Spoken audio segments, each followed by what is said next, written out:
سر اپنے حلقے میں آپ نے رانا ثناء اللہ کو شکست دی، جو کہ سمجھ آتے ہیں آپ نے عوام کا شکریہ ادا کیا کہ ایک مینڈیٹ آپ کے پاس عوام لے کر آئی، نہ صرف بیلٹ پیپر پر ووٹ کاسٹ کیا بلکہ اس کی حفاظت بھی کی۔ لیکن سر ایک ہوتا ہے آپ کے پاس پولیٹیکل پاپولیرٹی اور ایک پولیٹیکل پاور ہوتی ہے جو کہ ابھی جس پر آپ لیگ کر رہے ہیں۔ آپ کیا سمجھتے ہیں کہ اسی نے آپ کو نقصان پہنچایا؟ عوام تو آئی آپ کے پاس بقول آپ کے بھی، آپ کی پارٹی کے بھی، جو آن اسکرین ہم نے دیکھا، لیکن یہ جو پولیٹیکل پاور ہے جہاں پر آپ لیگ کر رہے ہیں، اسے کس طرح سے مضبوط، اس سیگمنٹ کو کس طرح سے مضبوط کیا جا سکتا ہے؟ آپ پارلیمنٹ کی بات کر رہی ہیں؟ سر میں بات کر رہی ہوں کہ پولیٹیکل پاپولیرٹی تو ہے آپ کے پاس جو کہ نظر آئی ہے 2024 کے انتخابات میں، لیکن پولیٹیکل پاور میں آپ لوگ لیگ کر رہے ہیں۔ دیکھیں میری بات سمجھیں، پاور تو ہم سے چھینی گئی ہے تو کیسے آئے گی واپس؟ کیسے کریں گے؟ عوام کی پاور سے بڑی کوئی پاور ہے؟ دیکھیں نا میری بات سنیں، یہ جو ہمارے ساتھ زیادتی ہوئی ہے، ہم تو دیکھیں دونوں چیزوں کو ہم نے ابھی تک پارلیمنٹ کی کنٹینیوٹی کو بلیو کرتے ہوئے ہم نے پارٹیسپیٹ کیا سارے معاملات پر، لیکن پروٹیسٹ کیا اور ڈیمانڈ کی کہ جی یہ فارم 45 اور 47 کے جو معاملات ہیں ان کو کلیئر کیا جائے۔ یہ کہتے ہیں ریفارمز کی بات، ہم تو یہاں پر الیکٹرانک ووٹنگ مشین دے کر گئے تھے، عمران خان صاحب ای وی ایم، کسی کو کوئی اعتراض نہیں ہونا چاہیے۔ یہ 16 ماہ میں یہ خوفزدہ تھے، انہوں نے ای وی ایم بھی ختم کیا، اپنے کرپشن کے کیسز بھی ختم کیے، نیب کے کیسز بھی ختم کیے، اور آج یہ جمہوریت کے دعوے دار بن کر یہاں پر کہتے ہیں کہ جی ہم نے جی پاکستان چلانا ہے۔ انشاءاللہ تعالیٰ جی پاکستان ضرور چلے گا، پاکستان آگے بھی بڑھے گا، پاکستان ترقی بھی کرے گا، لیکن جس طرح یہ کرنے کے لیے آئے ہیں اس طرح نہیں ہم کرنے دیں گے۔ انشاءاللہ ہم ہر طریقے سے، ہر لحاظ سے پارلیمنٹ میں ان کے سامنے رکاوٹ ہے۔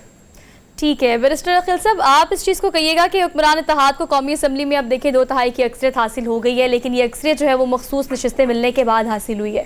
تو آپ کیا سمجھتے ہیں کہ جو سارے کنسرن جو ہیں مختلف پارٹیز کی جانب سے شو کیے جا رہے ہیں، کچھ سٹیٹمنٹس آپ کے سامنے رکھوں گی جس پر میں چاہتی ہوں کہ آپ ضرور کامنٹ کریں۔ مولانا فضل الرحمان، آپ کو پتہ ہے کہ اچھے تعلقات ہمیشہ نون لیگ کے ساتھ ان کے رہے ہیں اور ہمیشہ بڑے اچھے طریقے سے آپ لوگ ساتھ چلے ہیں۔ شہباز شریف اس وقت نہ شاید ان کو منا رہے ہیں، نہ منانے کے موڈ میں ہیں، یا شاید میاں صاحب ماننے کے موڈ میں نہیں ہیں، تو آپ کیا سمجھتے ہیں کہ انہیں اس طرح سے ناراض رہنے دیا جائے گا، یا یہ آپ کے لیے کوئی ایسی بات نہیں ہے، فار گرانٹیڈ لے رہے ہیں اس چیز کو؟ نہیں، ہم فار گرانٹیڈ نہیں لے رہے، ہم نے تمام تر سیاسی جماعتوں کو ساتھ لے کے چلنے کا دیا بھی تھا اور چل بھی رہے ہیں۔ آپ نے دیکھا ہوگا قائد میاں محمد نواز شریف صاحب مولانا صاحب کے گھر بھی گئے اور ملاقات بھی کی، اور بڑی خوشائن ملاقات تھی وزیر اعظم کے انتخاب سے پہلے، لیکن مولانا صاحب کا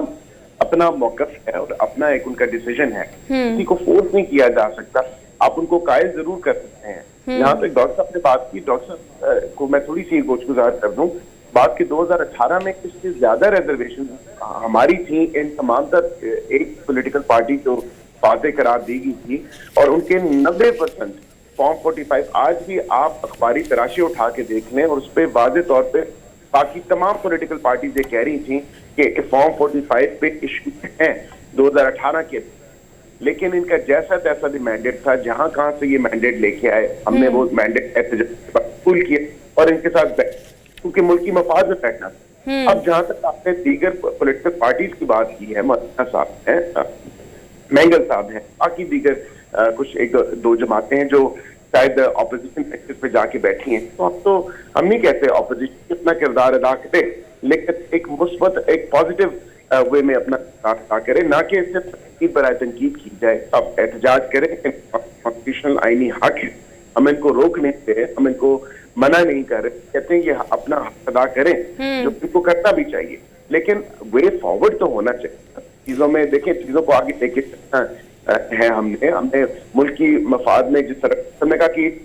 چلتی رہیں گی، ڈاکٹر صاحب ہے، میرا ایک بڑا کلیئر ہے کہ یہ چلتی رہیں گی والا سسٹم جو ہے اس سے باہر نکل کے ہمیں بڑی جو ہے نا ارجنٹ بیسس پہ فائر فائٹنگ کرنی ہے، انٹرنل اور ایکسٹرنل سیکیورٹی ایشوز۔ دیکھیں کل ہی آپ نے دیکھا کہ کاؤنٹر ٹیررزم ڈپارٹمنٹ نے 3 غیر ملکی دہشت گرد جو ہے پنڈی کے ایریا سے پکڑا، تو مطلب یہ ہماری ایک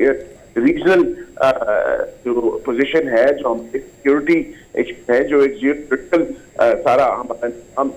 ہے، اس چیزوں کو بھی ہم نے دیکھنا ہے۔ میں باہر سے اندر سے سیکیورٹی خدشات بھی لاحق ہوتے ہیں وقت پر وقت، ہمیں ان چیزوں کو بھی سارے پاکستانی ہیں اور ہم محب وطن پاکستان کے بارے میں سوچنا، پاکستان کو آگے لے کے